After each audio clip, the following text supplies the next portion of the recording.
Na aula de hoje do 8º ano, nós iremos começar a introduzir a equação de primeiro grau. Antes do aluno começar a resolver uma equação de primeiro grau, ele precisa entender a linguagem algébrica. Então, antes de nós começarmos as atividades de equação de primeiro grau, é necessário que o aluno consiga interpretar, ler e interpretar a linguagem que nós falamos, a língua portuguesa, e transformá-la em linguagem algébrica. Então, eu vou pedir para você se aproximar um pouquinho.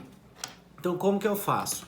O problema é quando a gente começa a entrar com as letras nas continhas. Então, o que eu preciso saber? Sempre quando eu vou representar um número desconhecido, é o padrão, nós representamos com um X. Então, sempre quando tem um X numa continha, quer dizer que esse é um número desconhecido. Eu preciso saber o valor dele, qual é o valor dele, tá? Então, se eu, por exemplo, eu tenho uma frase assim, um número somado com 5. Eu não sei quem é esse número, então como eu vou representar? Eu posso representar com X, com Y, com uma carinha feliz, mas eu vou usar o padrão e vou usar o X. Um número somado com 5. É assim que eu faço a representação dele na linguagem algébrica. Um número diminuído por 9. Então eu tenho um número que eu não sei que é o X e vou diminuir ele por 9.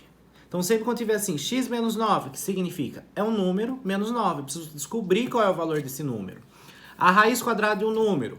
Vou montar o símbolo da raiz. E como eu não sei esse número, eu coloco um X dentro. Um número elevado ao quadrado. Então eu vou pegar um número e vou colocar um 2 aqui que é elevado ao quadrado. Um número elevado ao cubo. Mesma coisa. Não conheço esse número, vou elevar ele ao cubo, que é o 3 aqui em cima. O dobro de um número. Então eu vou colocar o quê? 2x. Que quando eu vou dobrar eu preciso do número 2. O triplo de um número, 3x. Sempre quando tiver 2x, 3x, significa que é o triplo desse número, o dobro desse número.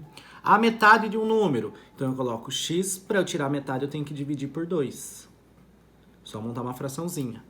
A terça parte de um número, mesma coisa. Eu vou colocar o x e vou colocar o 3.